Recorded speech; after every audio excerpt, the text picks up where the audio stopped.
All right, welcome to Roots of Reality Experiences. I'm joined by Dr. Dominik Stecula, who is an assistant professor of political science at Colorado State University.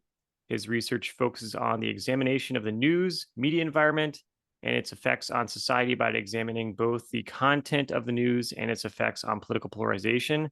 Lastly, he's also the author of the book We Need to Talk: How Cross-Party Dialogue Reduces Effective Polarization. So, Dominik, thanks for coming on today. Thanks for having me. So, when did you first get interested in political polarization and misinformation?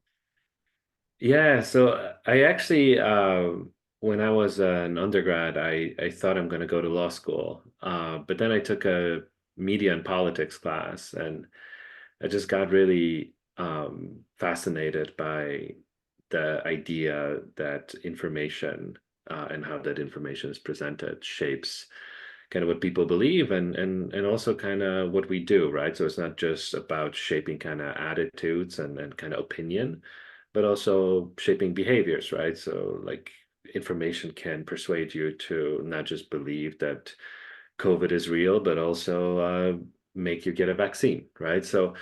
So taking that class was really something that kind of changed the way kind of it really was pretty kind of transformational and ever since then it just kind of was always something that was in the back of my mind and then when I pursued graduate education and political science I had the pleasure of working with people who really focus on this stuff, and it just really kind of helped me kind of grow my interest even more. And what really kind of added to this is obviously what has been going on just in politics in general, right? So that was before Donald Trump and the 2016 Sure. election, but I'm originally from Poland, and kind of some of the more populist kind of stuff that's been going on with Donald Trump has been going on in Poland a little earlier. So that really helped me also to try to kind of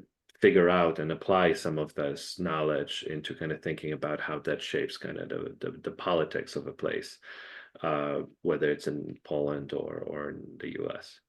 Yeah. So, I mean, from the point where you like first got interested in the subject to, you know, today with your career, have you been surprised by sort of how this stuff has spread? Kind of, I guess it seems like it's more of a problem than I remember it being in my lifetime. But Yeah, yeah, I think the definitely the kind of interest in it is growing, like you're saying. And that is I think in general, when I was taking the media and politics undergrad class, I think classes like that are always they're always popular because, we all consume information in one way or the other, right? So it's something that really applies to everybody. But I think the especially like 2015, 2016 really skyrocketed our interest specifically in like misinformation and conspiracy theories. And again, I don't want to necessarily pin it all on Donald Trump or Brexit or whatever. I think obviously that played a role, but what really added to this interest is just the fact how information is presented to us, right? In the kind of social media ecosystem in which we all operate in, right? And I think that's really the kind of under talked about focus of all of this is that there's a perception, I think, that there's like you just said in your question, Ben, right? That like there's more of this stuff. And it's obviously hard to study whether there is actually more of this because we can go back in time and do like a proper public opinion analysis of what the US public opinion was like in the early 20th century, sure. right? Before the kind of invention of modern polling, etc. But we definitely have this kind of front row seat into people's attitudes and beliefs now, right? Through social media. And I think that gives us at least the perception that there's a lot more of this stuff, right? Like I'm not sure I would go as far as to say, more Americans believe in like conspiracies now than they did like 50 years ago. I'm like honestly not sure that's true. Yeah. Yeah. But we are exposed to more content like this because of social media, right? Because it kind of used to be the case, right? That like if you were like a flat earther or something, um, you would just, I don't know, live in your parents' basement or something and maybe get together with other uh, flat earthers at like a Radisson by the airport once Yeah. a year or Yeah. something. But there wasn't like a community for you, right? There wasn't like a venue in which you can express this view, share it with like-minded people, etc. But now it's incredibly easy to do that. And I think that helps with this perception that we have that this stuff is everywhere now, whereas we feel like it maybe wasn't back in the day. Yeah. Yeah, that's interesting. And I wonder, because of social media, as you pointed out, and just the way information spreads, I feel like a lot of conspiracy theories probably historically were a little bit more regionalized around the world. Like, okay, these are Mm, pockets of people that are getting the same news, have the same type of people around them. And now you go online, and I feel like there's a lot more sort of diversification of people who might have a conspiratorial belief or, some belief in misinformation, and they're all over the country in little spots, and it's hard mhm, to, I mean, there's still kind of, I guess, the classic political regions in like the United States, for example. mhm. But it seems like you're also seeing people all over the place. And No, I think that's exactly right. And yeah. I would even take a step further, like the degree to which we are great in the United States at exporting our culture wars is, I think, like something that is understudied, and maybe one day I'll try to get at that myself. But like, as somebody as I mentioned who's originally from Poland, like the social media discourse in Poland frequently mimics one in the United States.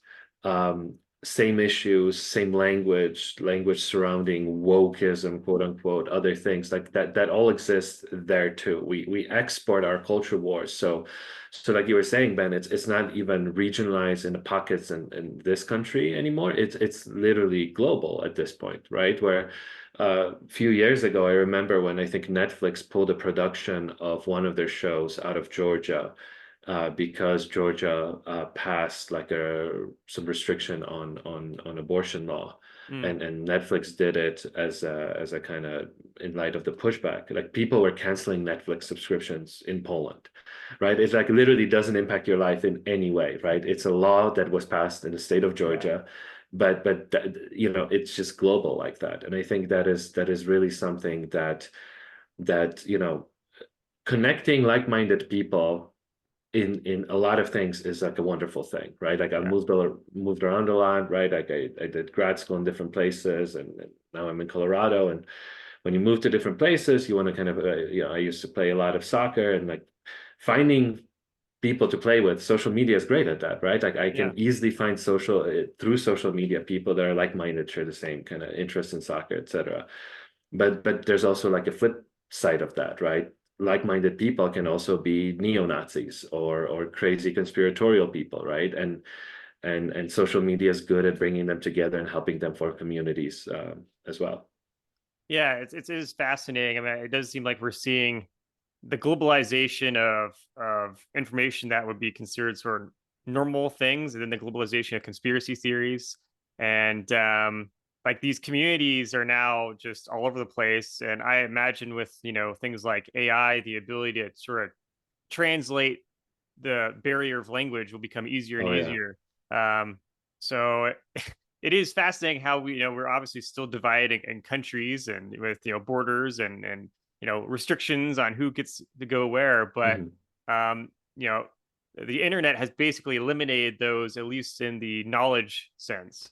um Definitely, definitely. And like you say, those videos, uh, you see people post with, they speak in real time and AI translates that content into different languages. It's wonderful, but it's also very scary because you see the potential of what that could do. On the negative side, right? And whether it's politically or in some other domain. So yeah, I think we're definitely entering like a pretty uncharted territory when it comes to that stuff for sure. yeah, definitely. So why do you think then that people across the political spectrum have become susceptible to this? I think usually if you're on one side of the aisle or the other, you're assuming the other side is the problem. And but in American politics, it's pretty easy to tell that it's you know both extreme wings can get Mm, in many ways actually could almost believe in the same thing to a certain extent. yeah, There seems to be like sympathies towards authoritarianism a bit on both sides. Just they're looking at it from a different angle. yeah. Yeah, so I think that's true, and there's obviously this idea of kind of horseshoe theory, right, which kind of Yeah. gets at what you're saying, and I think that goes back a few decades, but I definitely started to think along the same lines you just expressed your question in, especially to me during the conflict in Ukraine and when Russia invaded. I noticed Yes. right the very bizarre kind of alignment of the very progressive wing of the Democratic Party, right? The Squad, Rashida Tlaib, Cory Yep. Bush, these representatives would vote in the same way as the MAGA wing of the Republican Party, Matt Gaetz, Marjorie Taylor Greene, etc. And like you say, they obviously have different reasons, but they're reaching the same conclusions. And I think that is like an interesting aspect of politics where I think the kind of uniting aspect of this is the kind of the underlying populism and under anti establishment attitudes that kind of underlie a lot of the kind of far right and far left, where there's this disillusionment with the quote unquote the establishment, and what that means on the right is kind of pushback, as we saw with Trump, against candidates like Mitt Romney and John McCain and the more traditional kind of people that the Republican Party in the past would nominate as the presidential candidate. Um, you know, and that just goes back to the traditional kind of populist idea that it all goes down to corrupt elites versus the kind of the public, and the public just knows better, and corrupt elites just want to protect their interests, etc. And the party establishment, right, like people like John McCain, Marco Rubio, right, they're there to kind of protect their interests and not to protect the interests of people like you, right, and that's why Donald Yeah. Trump is there, right. Yeah. So that exists on the right, but that also exists on the left, right? Like a lot of the people on the progressive left score high on these populist items, right? When we survey them, so in 2016, Bernie Sanders supporters were very high on that, on those metrics, right? They also distrust the Democratic elites, right? Their own party establishment. Uh, they're not progressive enough, right? They're closeted conservatives, or what you pick your line of argument. So I think that the kind of unifying thread there is that they're all high on this distrust of traditional kind of elites, and sometimes it means political elites like the party establishments. Sometimes it means other types of elites like scientists, right? So we see a lot of that replicated with like COVID attitudes, or kind of attitudes towards like scientific topics and kind of conspiracies surrounding things like, I don't know, like fluoride in the water. There's like weird patterns that we observe. For example, just let's take vaccinations, right? Like vaccinations, partisanship didn't used to predict your attitudes towards vaccines um, in the mid 2010s, really. There wasn't really much in terms of kind of partisanship mapping onto you being kind of for vaccines or anti-vaccines. But measles, and actually when we looked at which counties had the most unvaccinated children, it would be counties that were kind of very poor, and that would be related to like lack of resources in like southern states. But like some of the highest unvaccinated children in the country were in Marin County, which is a county outside of San Francisco. Yeah. Near And that California. is, yeah, and that is one of the wealthiest counties, zip codes in the Yeah. country, with people who are obviously very educated, right? So there were those weird alliances would form.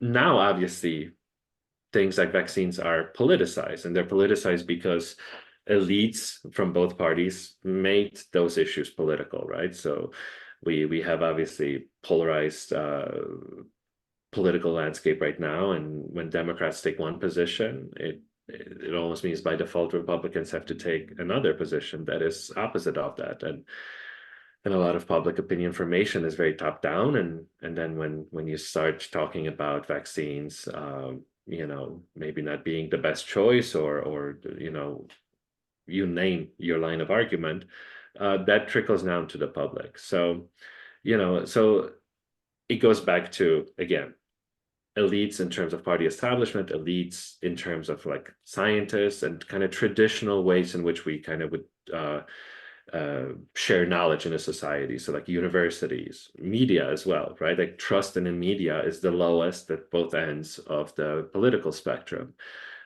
because people on the far right don't trust any of the outlets except maybe a few, because they think everybody else is out there to get them. People on the far left distrust corporate media because they think corporate media are in bed with corporations and politicians, and they don't care about progressive values, etc. So it really trickles down to all these other things. But this underlying thread is this anti-establishment populism that really kind of manifests itself in slightly different ways. But essentially what it means is both people on the far right and far left sometimes reach the same conclusions, for obviously very different reasons. Yeah. So do you see the same thing then happening a lot across Europe right now?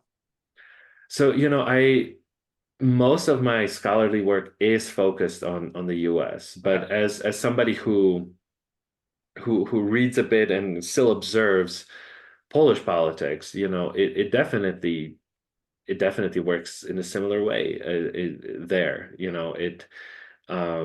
Trust in the media is even lower across the board there, but in general, the kind of um, conspiracism, all these attitudes that we just discussed, all these things map onto politics in a similar way, unfortunately. So in some ways, it's interesting because it means that some of these dynamics are kind of universal, right? And they're not just specific to us as a country, right? It's Yeah. not just some weird US quirk of our Sure. system. Sure. A lot of that's like, it's obviously not the same in every country, but some of the same things happen. And maybe part of this is because of social media ecosystem, some of these other things. Maybe that's to blame. It's hard to pinpoint exactly what exactly is causing this, but yeah, there's definitely similar patterns you could observe in other places, I feel, and you know that's worrying. Yeah. I mean, so I'm curious then, what does this tell us then about sort of human psychology and maybe just how governments are going to have to respond to, and the political systems are going to have to respond to this increasing sort of almost over skepticism of anyone who's in a position of power and influence? Because this is this does seem like a situation that, obviously historically there's lots and lots of political upheaval that happens throughout many different countries' histories. Um, but in the world today, it does seem kind of crazy that we're still dealing with the same problem, but obviously being caused by maybe different media environments and technology. Yeah. Um, and it's interesting because the big irony about like these very populistic movements is that in many ways they put in these type of figures into positions of power that are very much exciting and like loud speaking, but tend to be very polarizing themselves and very and very Mhm. kind of kooky in their own way. And so you wonder, it's like, what, how is this how is this fixing the issue of the system that you want to improve? um Right. Right. And there's actually a lot of research showing that a lot of these, when populists come to power, um, a lot of the promises don't really get fulfilled, right? So the sure. kind of economic outcomes and other things don't Naturally, really yeah. don't really follow, right? Who knew? Yeah, yeah. No, I think the issue here is that like the incentives as they exist right now aren't incentivizing political elites to maybe change how they engage with the public. Because I think a lot of this boils down to, as I mentioned earlier, like public opinion formation for the most part is very kind of top driven, right? We tend to follow trusted opinion leaders, and sometimes it's like politicians, sometimes it's celebrities, athletes, whatever, but we tend to follow people we trust, right? Like kind of religious leaders, whatever. Um, and right now in this ecosystem, the incentive is for conflict, it's to amplify division, it's to amplify outrage, because when you're a politician, when you're like a Marjorie Taylor Greene or one of Colorado's representatives, Lauren Boebert, Yeah. right? You want to fundraise, and the way you fundraise is by angering people, right? Like anger is a very motivating factor. So keeping that outrage dialed up helps you, right? When you send your constituents information, whether through social media or through targeted mail or through newsletters, you want to do this. You want to keep feeding them information that makes them feel like they're under threat, and that spurs donations, that spurs actual participation, like voting. Yeah. The incentive there is also to, you're one of 435 representatives, right? If you have any kind of other ambitions, you want to become a household name. If you say reasonable things, right? And here's the media's fault. The media isn't really wired to convey reasonable things to us, because media is right now is in a very, very difficult place, in a sense that we have a very vast information landscape. We have a very fragmented information landscape. It used to be the case, right, that like maybe in the 80s, as late as maybe early 90s, right? If you controlled the broadcast television, ABC, NBC, CBS, if you controlled the daily newspapers, not just Wall Street Journal, New York Times, but the big regional papers like the Denver Post or Detroit Free Press, LA Times, you had like a tremendous amount of power because a lot of people are consuming these sources. But right now there's so much choice that these individual outlets have a lot less of a say, right? In the information environment, it's easy to get drowned out. So they are in competition with each other, right? For our attention, our clicks. And they know what we click on. And we, unfortunately, as news consumers, don't click on things that are reasonable and nuanced and detailed. Yeah. We click on outrageous things, and they give it to us. So I think that the way that currently our just entire ecosystem is structured, that doesn't present incentives that warrant any kind of positive change on that front.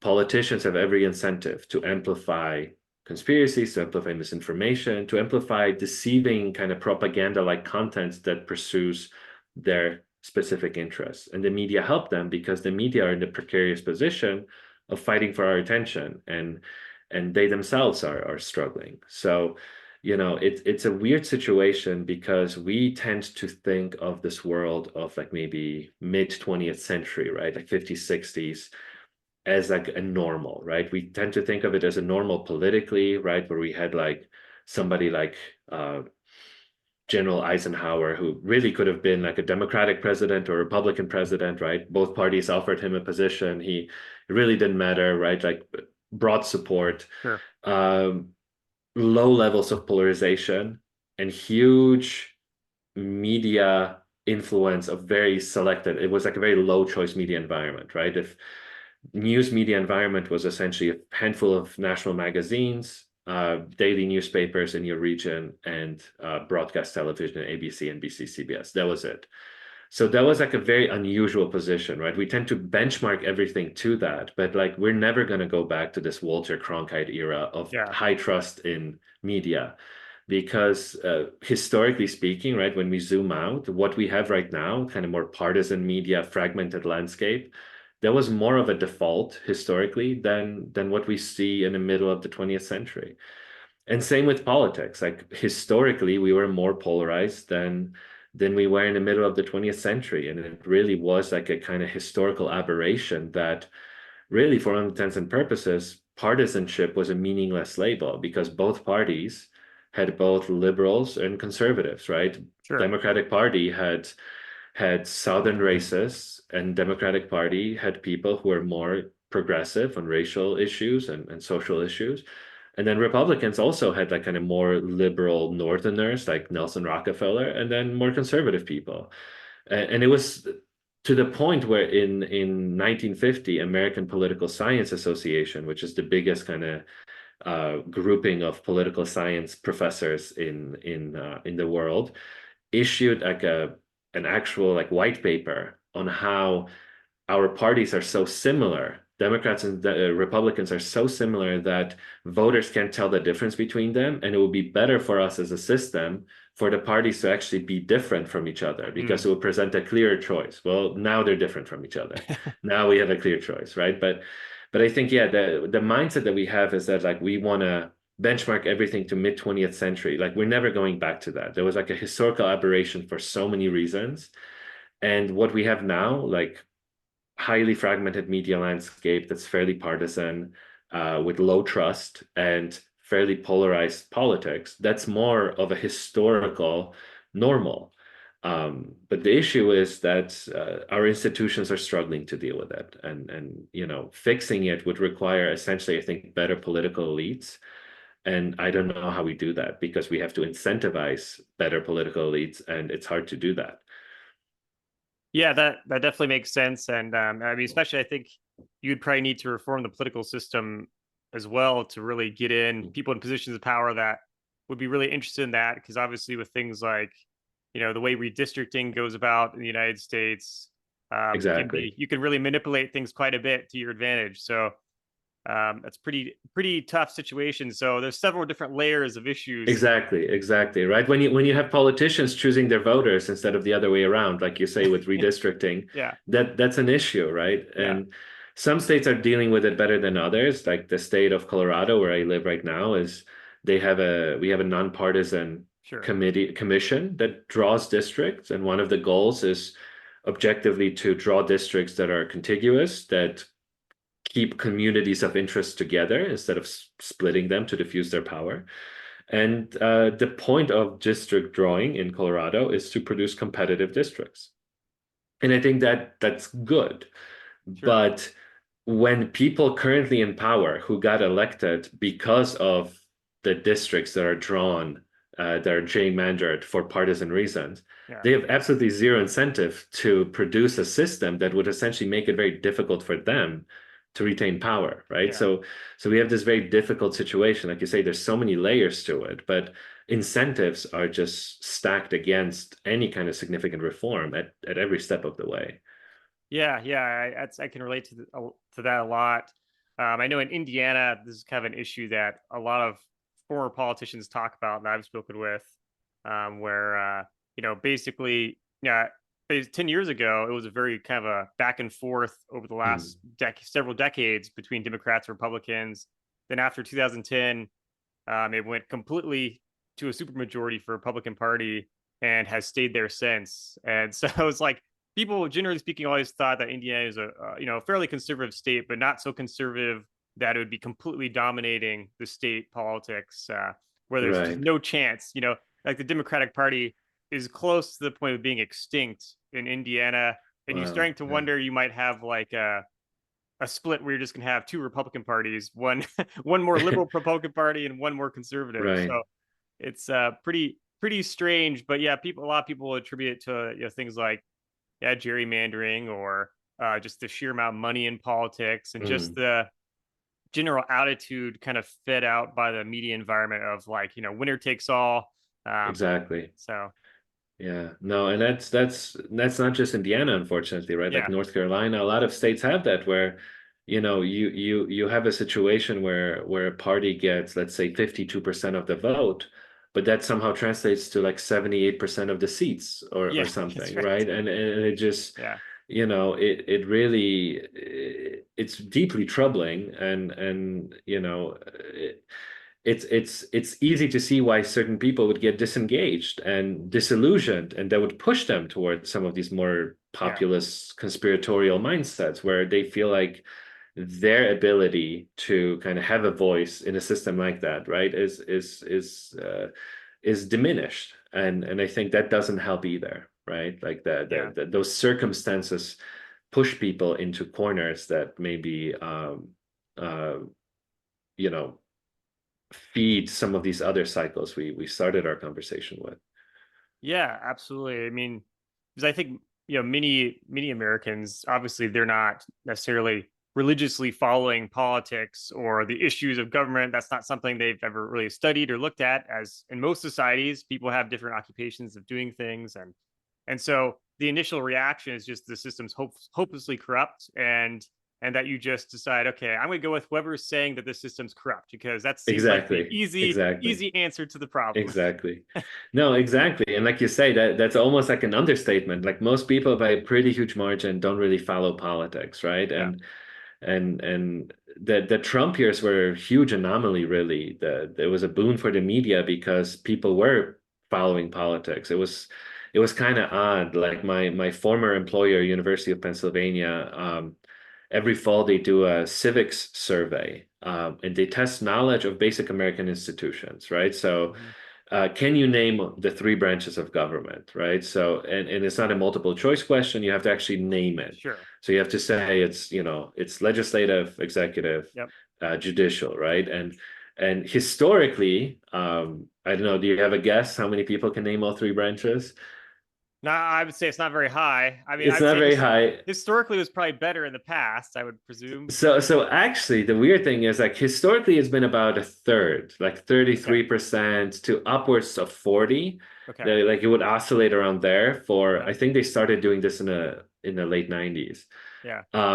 And because of the Trump years, because of the attention to the media that people were Yeah. paying, and because of the sheer amount of scandals that involved, things like, two impeachments, Of and the different, and and branches. that actually made people, like the number of people who could name all three branches skyrocketed to 53% in Wow. like 2018. Wow. So it's a bizarre situation, but like you're saying, most people, and for very good reasons, don't follow politics. It's not for everybody.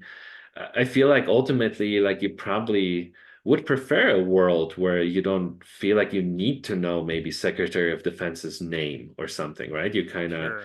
try to do your due diligence, and you try to pay attention at some points, but if things are going fine, just whatever, let people, let politicians figure stuff out. And I think like the fact that recently, um, we have this situation where people have really felt the need to really have to follow it is also like an aberration, Hmm. and also produces a certain set of incentives for the media, because the media who are struggling financially saw the bump that came with Trump, Yeah. are now, when with Biden's election, the traffic to news sites went down by about a third. Cable news viewership, CNN, Fox, and MSNBC plummeted. So what incentives does it give to all of these actors? It tells them we need to talk about Trump a lot, right?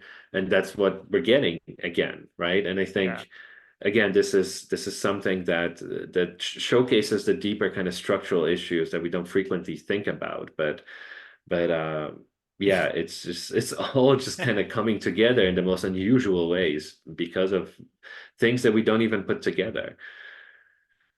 Yeah. It doesn't. Yeah. It seems like a situation that doesn't initially, at least, promote a lot of hope. No, exactly. Yeah, But yeah, I mean, hopefully over time, some of this stuff could get worked out. But I'm not. It's going to take a lot. It's obviously it's so layered. With the internet, just media organizations making profit off it, and then just the political system and its issues, and the complacency, I guess, of politicians that have been in power for a long time. right. And then you get just a lot of pissed off people in the public that are eager to be trigger Exactly. happy with their votes, I guess. So, Exactly. Exactly.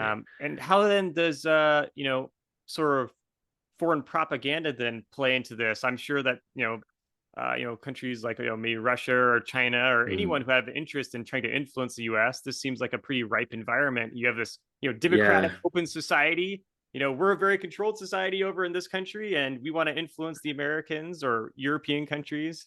Right.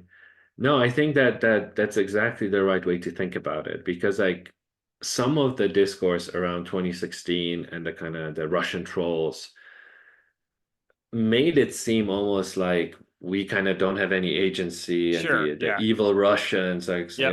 you put Alexei and Nikita in like some St. Petersburg warehouse, and like they're just like they're on their keyboards, and like they're making like they Yeah. didn't make us polarized, right? Like Sure. we were polarized. Yes. They skillfully uh tapped into anger, resentment that was there, right? Like they didn't create the fire, they like added fuel to the fire, Yep. right? So I think that's important to realize that, and that was by no means like in Poland, Russia was trying to influence elections. Social media stuff was happening before 2016. That's that's a fairly cheap way for Russian regime to kind of engage in some destructive behaviors, right? Like in terms of kind of bang for your buck, this is a very cheap way to spend their money Yes. as far as their foreign policy kind of need for chaos kind of goals exist. Like the thing that really gets me is there was a situation like the Russian troll farms essentially started two Facebook groups. One was essentially an Islamophobic group Hmm. in Texas that was essentially fighting Sharia law, whatever, Yeah. right? Like Yeah. I'm sure there's a huge movement to introduce Sharia law into the state of Oh Texas. yeah. Big A time. huge Yeah. problem. Yeah, huge problem. And then they also started like a Facebook group uh, that was like anti that. So there was like promoting, like Texans for Muslims, or Oh, okay. forget the Yeah. exact name. So they Yeah. created two groups. Both groups um, essentially created events to kind of protest each other.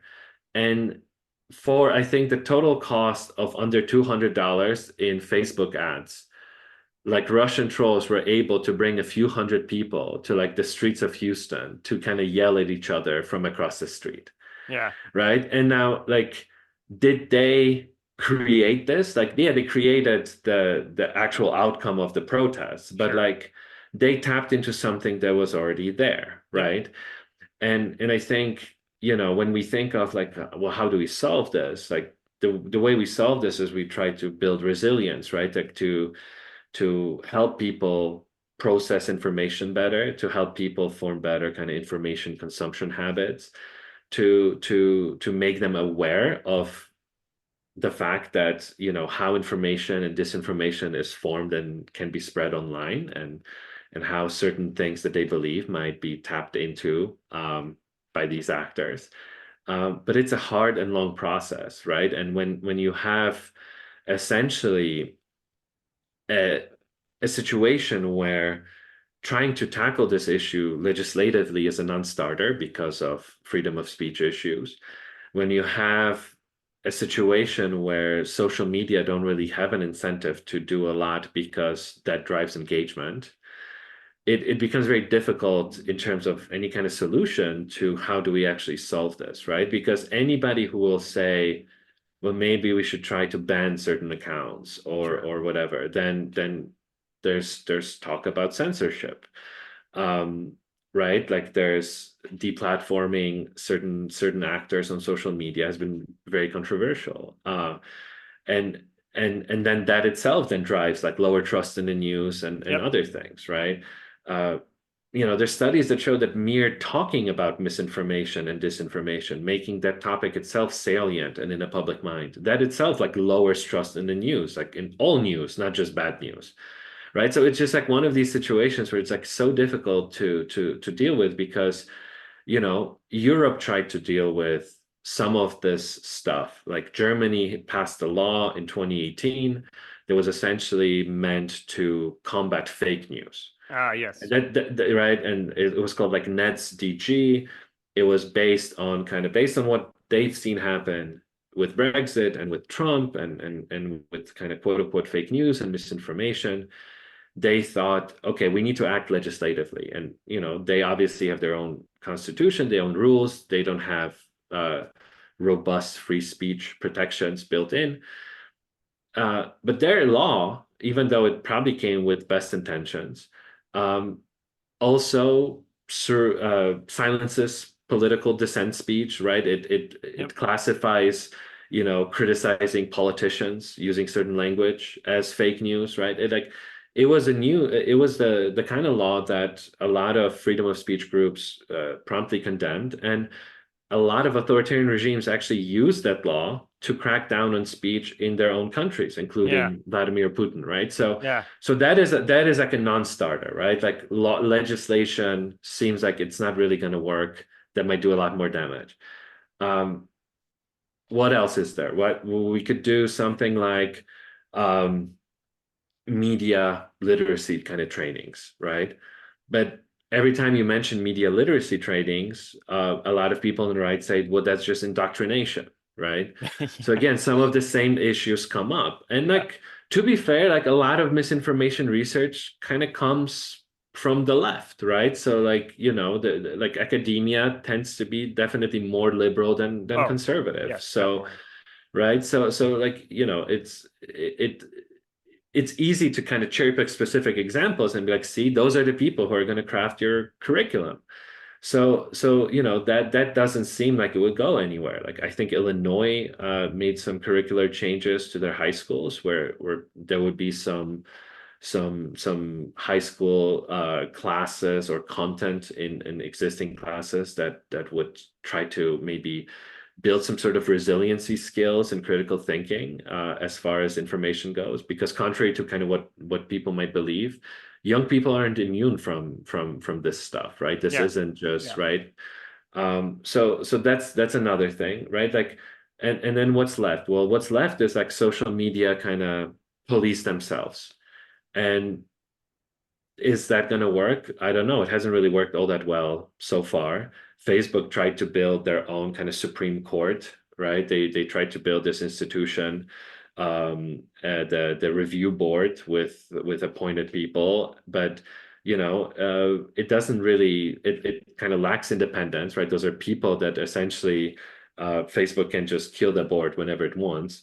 So Yep. it doesn't seem like it's a robust solution. And sometimes people can just buy a platform like Elon Musk, and then Yeah. what happens as a result is just a total deterioration of any kind of standard. So I don't know. Are there any other types of solutions? I'm not sure. But there's definitely, the things that are on the table right now don't seem to really get us anywhere very far in terms of trying to solve some of these issues. Yeah. Well, that's very positive, Dominic. Yeah. Yeah, you're welcome. Yeah. So I mean, yeah, it's I agree. I mean, it's obviously, any normal person will probably have the natural reaction of being very skeptical of any type of Mhm. government regulation of how Right. people should think or what they should be able to access information wise. Especially in a society that has had a democracy for a long time. It's very difficult to do that. Because Right. people are automatically trained to be skeptical of government in these societies. So, um, and for good reason, obviously, to a certain extent as well. And yeah, media companies, I would like to think that someone who as well, has a very balanced perspective on things could hold some type of content moderation system that you Mhm. know helps mitigate the damage that social media can cause. But I don't think many you know tech company owners are exactly all that knowledgeable about political polarization nor care necessarily when they're making profits. Exactly. So, Exactly. um, Yeah. I mean, it seems like at the end of the day, it seems like you almost have to go right back to the very sort of beginning of a person's life and just look at education. And it's like s- schools need to just spend more time teaching people not what to think, but just maybe how to think in an objective Yeah. way where it doesn't seem like you're giving them some type of political agenda, but rather you're just talking about, okay, people on this side of the issue may think this or that. It's up to you to decide what to think, but this is the things that you should look out for. What's the evidence? How do we, Mm. where is this person coming from? Why are they coming from this way? Exactly. Um, Exactly. just kind of basic things that you would do for any type of research interest you have. because I think we are at the point where it's not really, as a society, we don't critically try to examine anything anymore. It's mostly just gut emotional reaction Mhm. to things that we perceive to be true based off of the environments we grew up in. And that kind of tribalism aspect to it, just makes everything very easy to manipulate, whether you're a, politician with an agenda or a foreign government looking to influence, Right. a democracy. So it's a mess. It is a mess. And just to not be all negative, I think like I can say a few positive things Oh, okay, because there we like go. Yeah, so I think like a few things like we vastly overestimate the amount of misinformation exposure. yeah, So when you're plugged in, like maybe me and you, we follow a lot of the news, but like we were saying earlier, we are in a huge minority. Most people do not, sure. right? And you're not going to be exposed to a lot of political misinformation when most of your information consumption is limited to maybe celebrity gossip or like sports, right? So when people study these things using not just attitudes, like people self-report, but actually like browsing data, for example, it is like a fairly minuscule percentage of people's news consumption. So I think that's a positive thing, Yeah. right? Like there's almost like a positive aspect to people paying less attention. And even people who paid a lot of attention, it was a very uneven distribution. Some like a small number of people accounted for most exposure to most fake news in like 2016, right? And I think that that's important to remember. There's like some people who are like deep into the rabbit holes of like the MAGA movement Sure, sure. or the equivalent on the left. And they get like bombarded with this stuff. But like most people by a pretty huge margin don't, Yeah. which I think is a positive. So I think that is one thing that I would highlight. Another thing that I would highlight is that when you look at conspiracy beliefs, like over time, so like there's this scholar who I think you've had on, Joe Sinsky Oh, at yeah, yeah. University of Miami, right? Like Joe had a paper with co-authors recently where they looked at um, very many conspiracy theories, right? Like we faked the moon landing, Yeah. Yep. all of these, and like it's a fairly stable percentage of the public who has all the necessary psychological, political predispositions to believe them. Like that is a fairly flat line. So you can tap into that and amplify it. But I think for the most part, most people, like that, it's almost like there's like some sort of underlying baseline of people who are like really prone to believe this stuff. And that hasn't changed over time, which I think is also positive, right? And then another thing that I would say is, things like fact checking work, right? Like when you correct misinformation, people, for the most part, tend to correct their opinion about whatever they were misinformed about. The issue is that dissipates, right? So, in general, it is unlikely that people who follow certain news and they are in that rabbit hole and they get exposed to some misinformation, they're unlikely to also go to like factcheck.org or some other Yeah. independent, right, Yeah. news source. So the venue in which you get exposed to the misinformation and the venue through which the fact check occurs are not the same, and that is a problem. But when we force people to read the fact check, that tends to work. It just tends to dissipate. So you need repeated kind of exposures to that. But fact checking on its own, tends to work. So if that is a solution, trying to kind of build synergies between like social media platforms and whatever and fact checking groups, that might work. And then the final thing I would say is that, and you alluded to this when you talked about the appeal to emotion and other things. I think most of the time, right, like we consume information, right? Like we browse through social media feeds on our phones, on our computers, whatever. We tend to kind of operate on cruise control, right? That's the kind of system one thinking, right? You are very intuitive, you go with your gut. So you see something and that like makes you angry. That like this is exactly what I thought. Joe Biden is killing babies or whatever, right? And like you share it. And what we find is that the moment you introduce interventions that slow people down, push people into system two thinking, the more rational thinking, more reflective thinking, um, that actually really tends to work. So you might note that, like, for example, on Twitter, sometimes when you just press retweet or whatever it's called, re-X, I don't know what they call them now. But Yeah. when you try to do that, you might get a message like, "Oh, you sure you want to share this? You haven't read it." Mm. Right? You haven't read this article yet. Yeah. So I think something like this still exists on Facebook as well.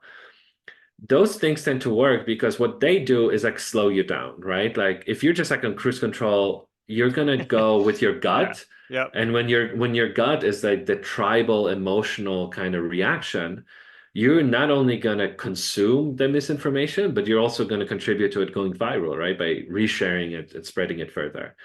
But by slowing people down, by encouraging, like by prompting accuracy, by at least prompting them to read and engage with the content, um, those things tend to actually do a good job at slowing the spread of misinformation. So there is some work that shows us that there's hope to kind of make progress at least on the margins, right? And it's not all just, we're not all partisan political animals and it's Right. all kind of Yes. identity protective cognition. There are ways in which we can kind of snap out of it and be mindful, right? Because like as consumers, right? Like, I guess some people are really committed. They're either like a Ford or a Chevy, and they have those little stickers of like the little figurine Yeah. peeing on like the competitor's logo. So some people like the being a Ford truck guy is like their identity, and Yes.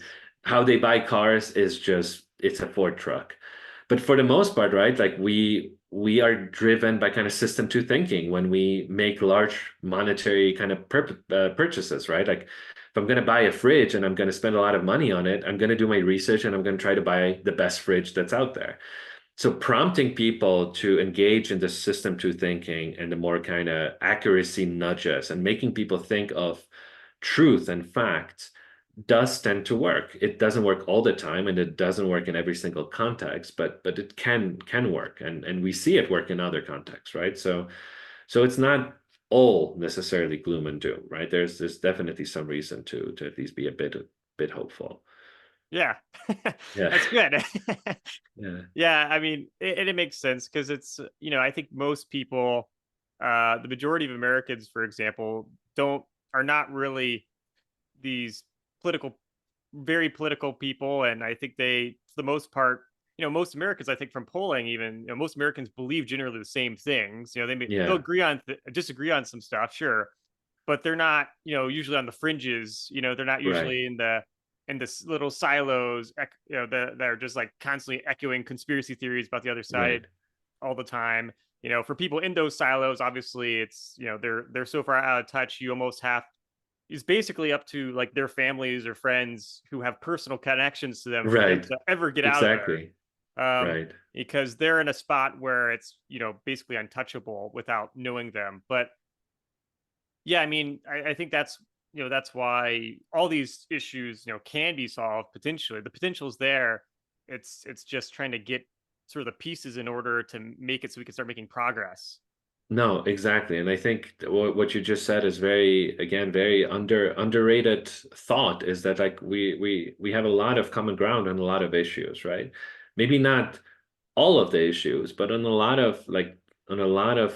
the most divisive issues like abortion and gun control, there's like remarkable majorities of public opinion that show, people in general tend to support background checks, and people in general tend to oppose very restrictive, abortion policies that force a woman to carry pregnancy to term when that can endanger her life, for example, right? Like there's even on the most divisive issues there's remarkable consensus, and I think, like you said, that intuition of loved ones intervening is really important because actually the book that I wrote with my colleague Matt Lewandowski on that is actually uh, really taps into that. Like the idea is that back, a few decades ago, people would interact more with people that were kind of less like them.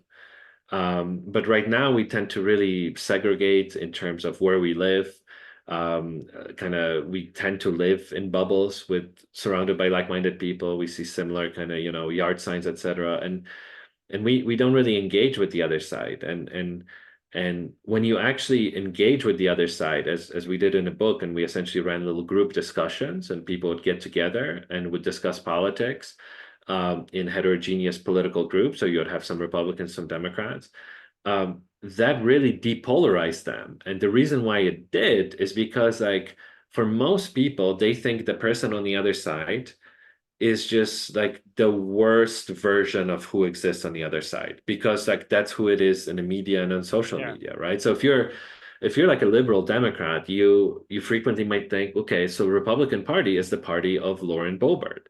But it's not, right? It's like not every Republican is like Lauren Boebert or Marjorie Taylor Greene or Matt Gaetz or you name your fringe person on the right.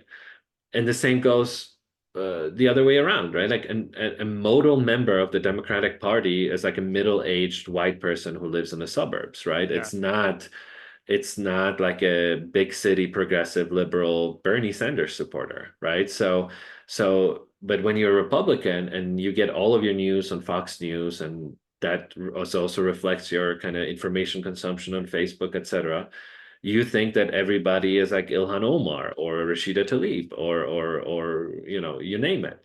And so when you bring people together, right, like, and people see that they have like a lot of commonality with the other person, right? Like I was back in Philadelphia when we were running these groups, but people would connect over shared sports allegiance, right? That, oh, you're also a Sixers fan, right? Like that kind of builds bridges that kind of destroys the partisan stereotype that exists in your Yeah. mind, and that helps you reach like a consensus, right? And I think that's part of kind of what can help us with this broader issue of polarization. It's just kind of engaging in good faith um, discussions with people who are not like us. And there's groups now that try to facilitate these things, like public libraries across America facilitate these things sometimes.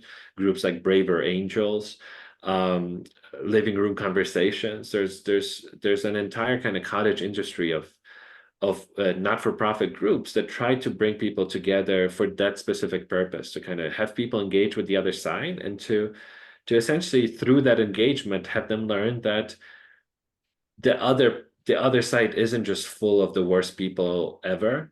It is frequently people like you who just maybe disagree with you on some policies, which that really turns the temperature down a lot, because when you think everybody is the worst and it's the next election will determine the future of America and otherwise it's over, right? That makes a certain makes certain behaviors acceptable, right? Like January 6th, right? Like events make sense when you think like something is being taken from you and you've been told repeatedly over time Right. that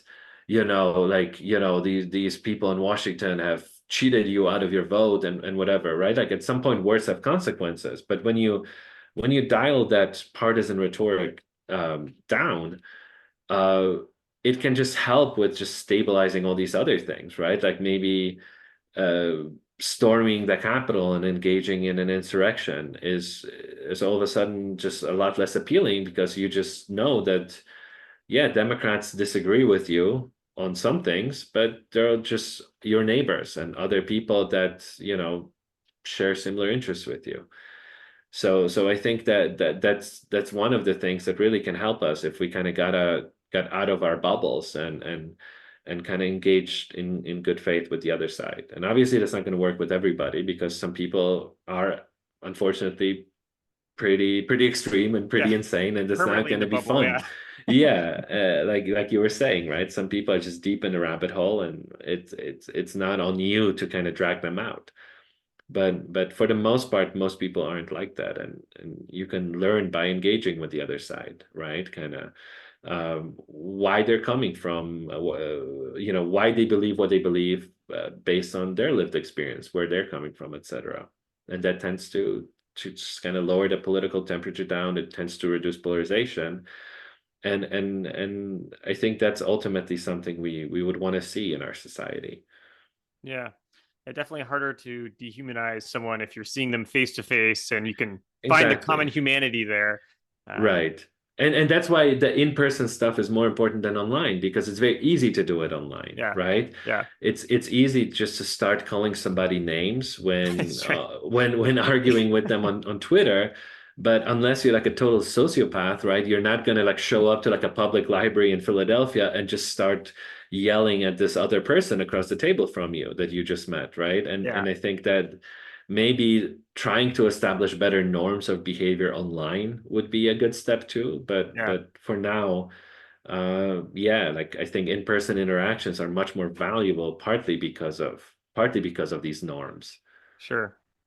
Yeah, so I'm curious then to examine sort of different segment of the population. Then, when you look at people who are politicians or people that are major media company commentators and pundits.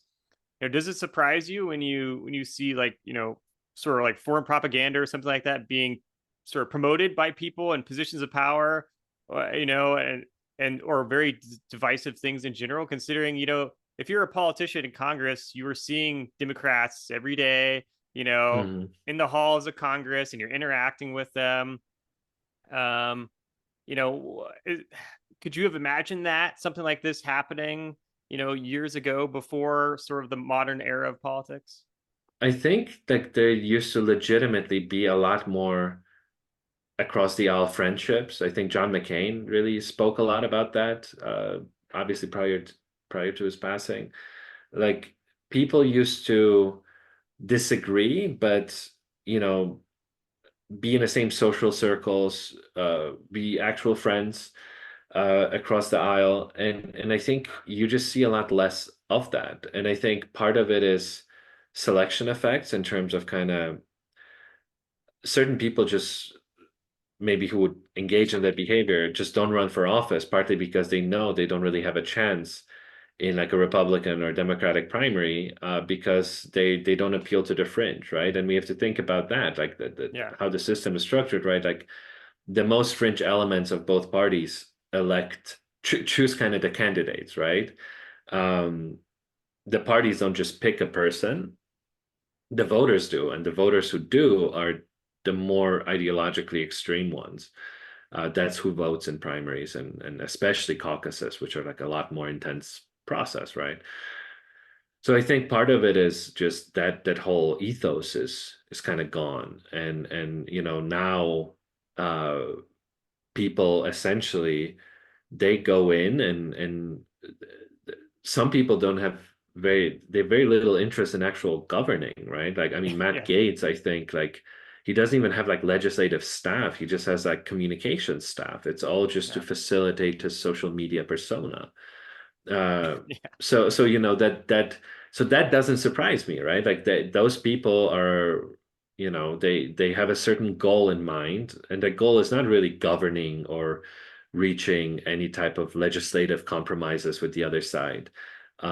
They in fact want to prolong crises, right? Like even what we saw with the kind of situation on the southern border and the migrant quote unquote crisis, right? Like that, a lot of President Biden's proposals were just flat out rejected because this is like a good, I think several politicians just like said it out loud on the right, like we need this to kind of continue to be a thing because that's good for us, right? It keeps our voters angry, it keeps the donations coming, and so there's no incentive uh to really engage in any kind of legislative bipartisanship because uh, first of all you're not interested in it, and second of all if you did, then that might be the last thing you do because the right-wing media is gonna eat you alive, right? And that's why we saw a lot of the kind of never Trump uh politicians, including people that are very conservative like Liz Cheney, right, kind of be yeah, ousted from their own party. Justin Amash, like the Kinzinger, like a lot of these guys, a lot of these people were just ousted by the party. So I think that's just things change, and I think there's some political scientists who kind of Frances Lee is one at, I think she's at Princeton, and she wrote a book called Insecure Majorities, and the idea there is that like our elections more or less used to be kind of blowouts, and one of the parties would control Congress for like a prolonged period of time. And when that happened, if you are the other side, you know that next election might not be even close. So if you want to have any kind of imprint onto legislation, you do have to compromise and you do have to engage with the Yeah. other side. But right now, every election is very close, right? And the power can swing. So right now, the incentive is just to wait it out, right? 2 more years, right? We're never further away than 2 years from like another election for the House, and you wait it out, and then maybe where the chips fall, you're the one in power and you can try to enact your agenda and you don't have to compromise ever.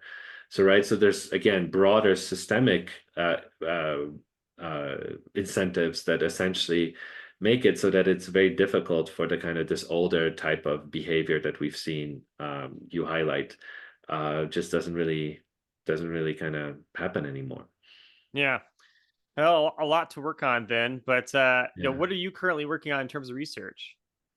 So I've been still focusing on a lot of misinformation work, and right now I'm kind of interested in this idea, and it kind of originated with my work that unfortunately during COVID was quite relevant. But um, we've seen this kind of growth in anti-intellectualism, right? This kind of rejection of kind of scientific expertise. Um, but I'm interested in almost like the flip side of that, something that I'm calling scientism. So Hmm. this idea that, you see a lot of these yard signs, in this house we believe, right? Like water is life, all these things, science is real.